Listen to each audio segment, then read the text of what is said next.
Olá pessoal, graça e paz do Senhor Jesus seja com todos nós. Uma ótima quarta-feira para todos. Hoje é dia 21 de fevereiro de 2024. Seja muito bem-vindo ao nosso Imersão Bíblica, devocional diário de estudo das Sagradas Escrituras. E nesta quarta-feira a gente vai de Levítico, capítulo de número 2, com o tema a oferta de cereal. E eu separei aqui apenas um versículo, porque na verdade não temos aí um versículo que poderia resumir, mas acho que o versículo 1 dá uma boa ideia do que a gente vai encontrar aqui no capítulo 2. Então, Levítico capítulo 2, versículo 1, que diz assim: quando alguém trouxer uma oferta de cereal ao Senhor, deverá ser da melhor farinha. Sobre ela derramará óleo e colocará incenso. Essa segunda parte aí acabou atrapalhando um pouquinho, porque, na verdade, nem todas as ofertas elas levavam óleo ou incenso. Nem todas as ofertas de cereal levavam óleo ou incenso. E aí, só para a gente fazer aqui um panorama geral desse capítulo 2 de Levítico, inclusive o que eu acabei de dizer consta aqui no capítulo 2, claro, né? Mas o que acontece? Essa passagem, ou seja, o capítulo 2 aqui de Levítico, fazendo aí esse panorama geral, pode ser dividido em 4 partes. É isso mesmo. A primeira parte, versículo 1 a 3, vai falar de uma espécie de regulamento geral acerca aí da oferta. Então, como a gente viu aqui, tem que ser da melhor farinha, vai levar em alguns casos óleo, incenso, vai ser preparada no fogo, é oferta de aroma agradável ao Senhor. Algumas regulamentações aqui, eu vou depois até voltar em algumas delas, mas o ponto é saber que nessa primeira parte, versículo 1 ao 3, um regulamento geral acerca da oferta.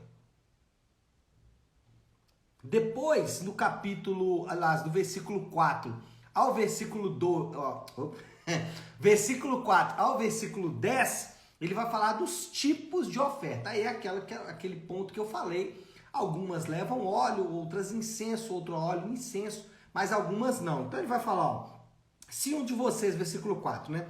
Se um de vocês trouxer uma oferta de cereal assada no forno. Aí versículo 5. Se a sua oferta de cereal for preparada numa assadeira. Então ele vai, aqui ó, se a sua oferta, versículo 7. Se a sua oferta de cereal for cozida numa panela. Ou seja, ele vai tratar aqui dos vários tipos de oferta de cereal que poderiam ser entregues. Assadeira, frita, enfim, tinha várias maneiras ali dessa oferta de cereal ser preparada. Depois, o versículo 11 ao 13, ele vai tratar sobre as leveduras, ou seja, a oferta de cereal, esses biscoitos e pães e bolos que eram feitos, né, eles não poderiam levar fermento de forma alguma.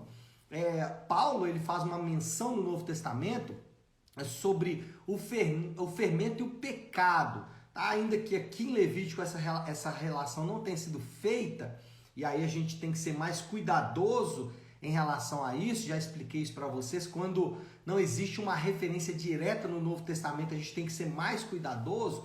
Então, ainda que Paulo faça essa referência do fermento e do pecado, nós não podemos fazer isso abertamente. Com isso, então, nós tratamos aqui das leveduras e do sal, versículo 11 ao 13, não pode levar fermento e deve levar sal, até porque essas ofertas, a grande maioria dessas ofertas, elas iam ser comidas ali pelo sacerdote, então tinha que ter sal, né, gente? Senão não ia funcionar bem.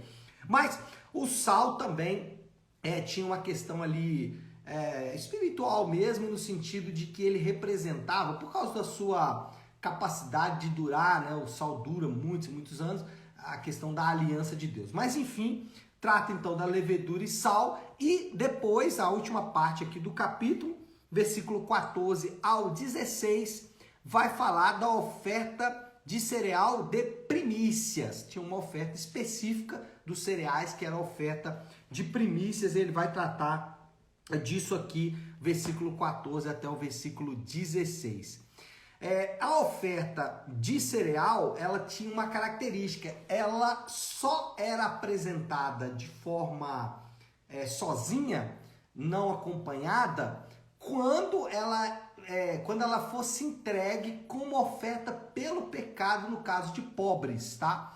Os pobres, aquelas pessoas que não tinham condições na nação de Israel, eles não tinham condições de entregar gado, nem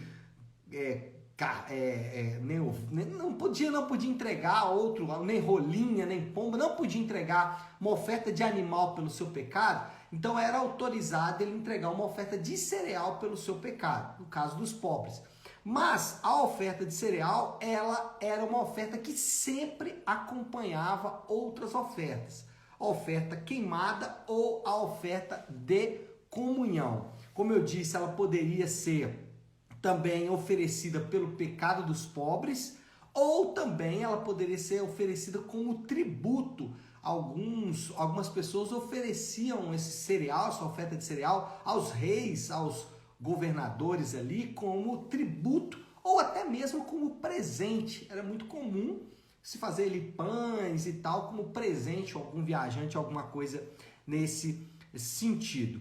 E um outro ponto aqui é que em relação às ofertas, né, disse aqui que ela poderia ser entregue como tributo, mas em relação àquilo que era entregue no tabernáculo, somente o sacerdote poderia comer a oferta de cereal. Versículo 3 vai dizer isso aí, ó.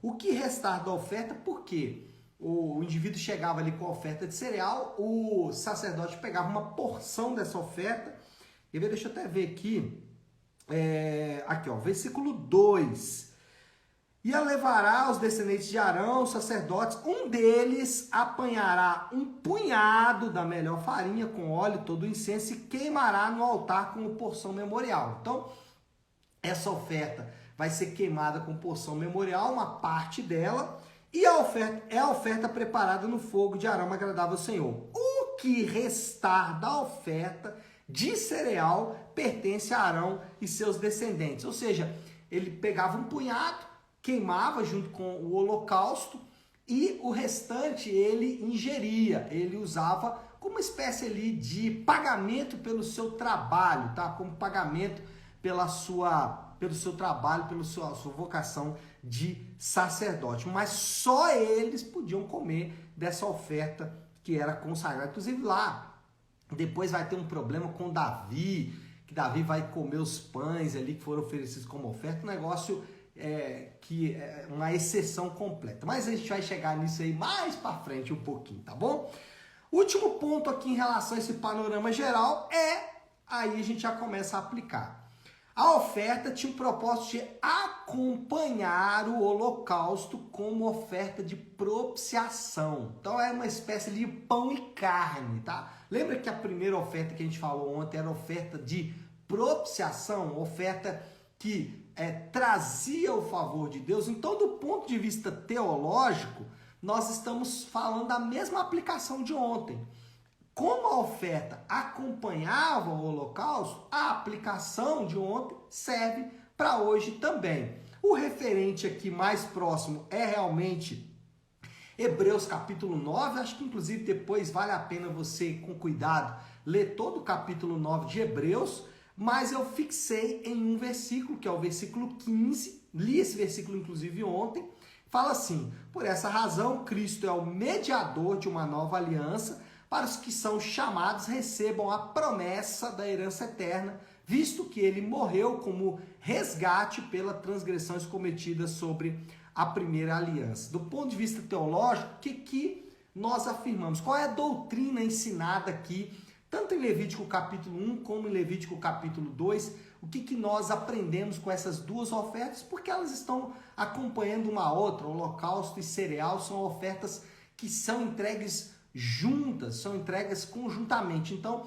não dá para separar o aspecto teológico dessas duas ofertas. Então, qual é o aspecto doutrinário aqui, então? Jesus tornou-se mediador sacrificial, e aí é bem legal isso aqui, porque quando a gente fala de mediador sacrificial, você lembra que Jesus, se você não lembrar, depois você pode procurar aí, ele fala que se o grão de trigo não morrer, ele não pode frutificar. A ideia ali realmente de um cereal moído, né? De um cereal que foi moído mesmo, né? Sacrificado ali para que um grande fruto crescesse, né? Então a ideia aqui, ligando talvez, né, de maneira aí muito singela, e aí a gente tem que ter cuidado nesse caso, mas ligando as duas coisas. Então Jesus tornou-se mediador sacrificial da nova aliança quando derramou o seu sangue, holocausto, né, e deu a sua vida como oferta de propiciação para todos que creem nele. Então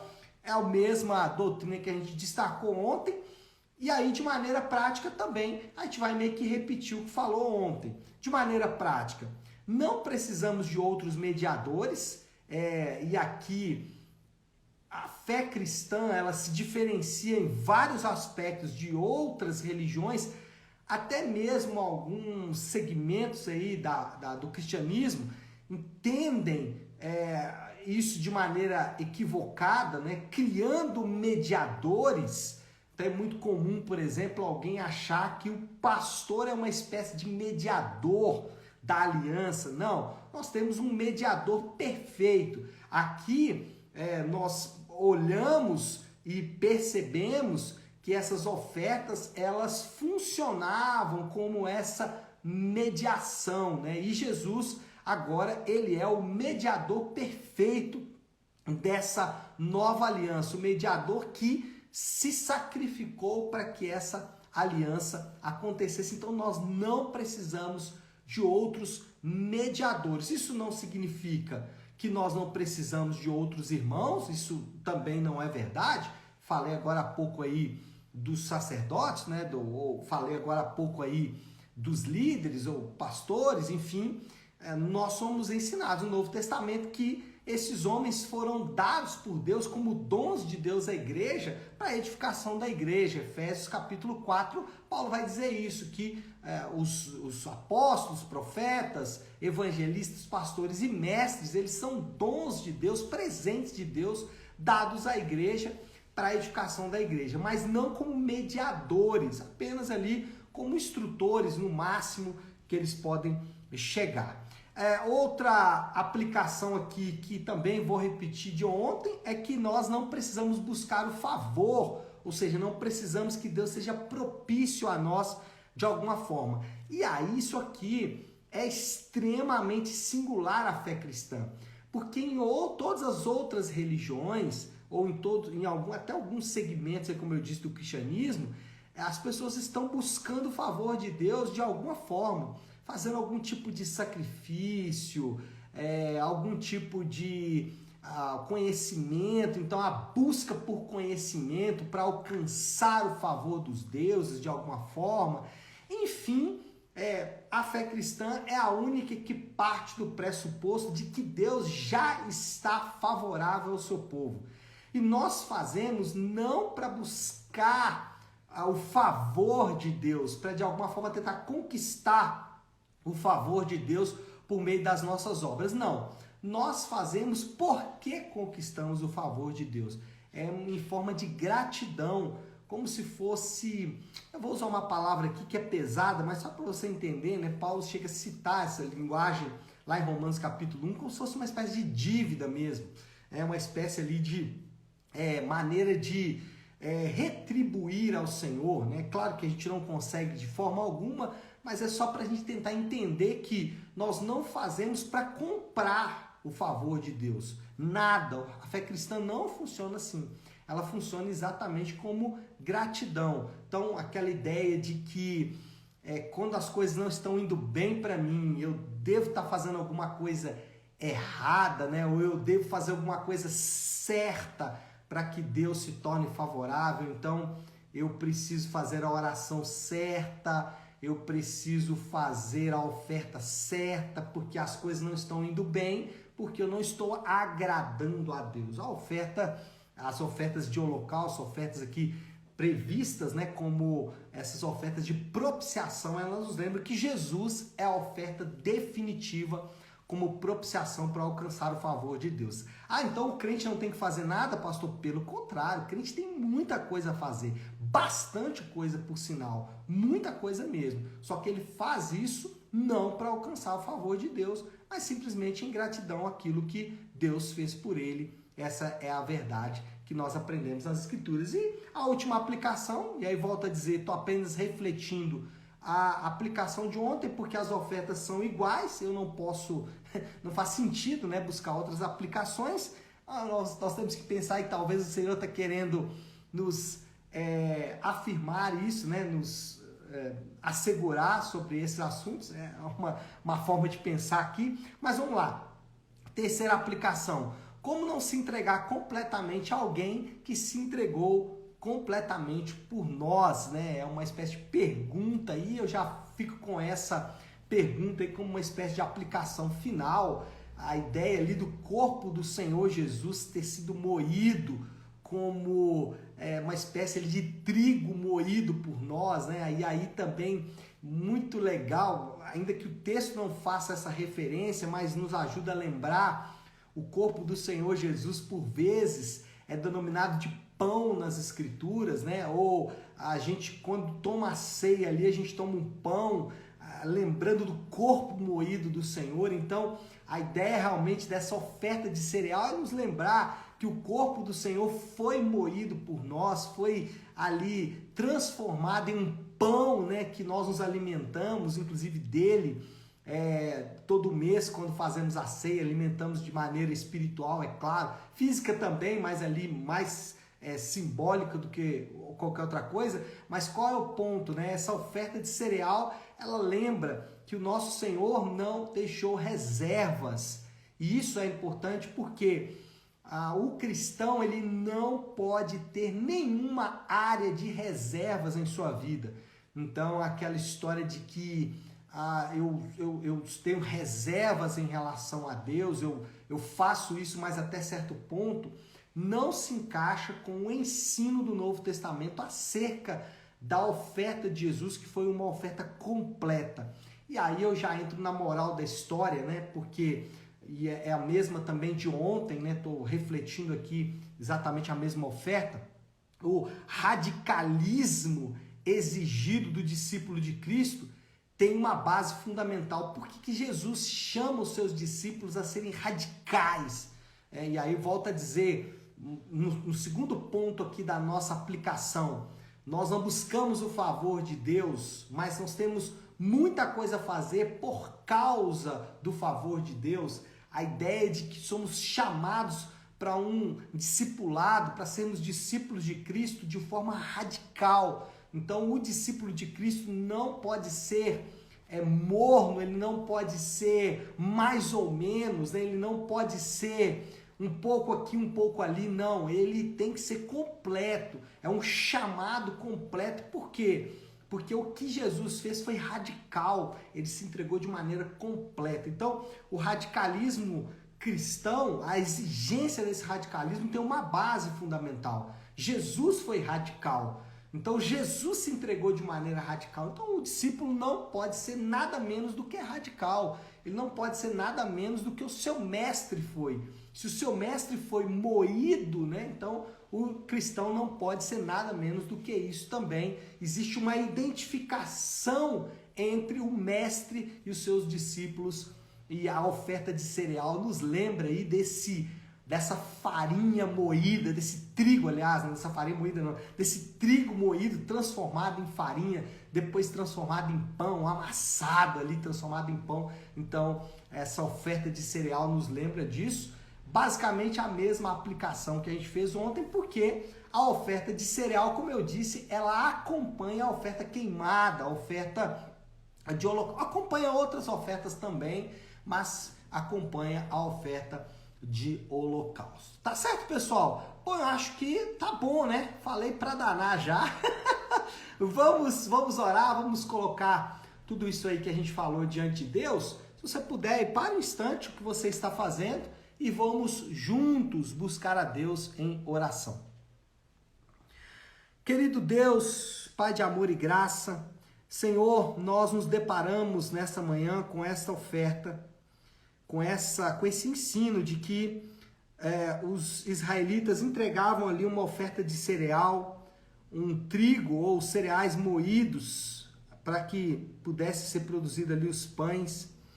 E nós sabemos, Senhor, que o Senhor, de maneira direta e completa, se permitiu moer e foi entregue como oferta por nós naquela cruz. O seu corpo foi moído, o seu corpo foi dilacerado para que nós alcançássemos o favor do Pai.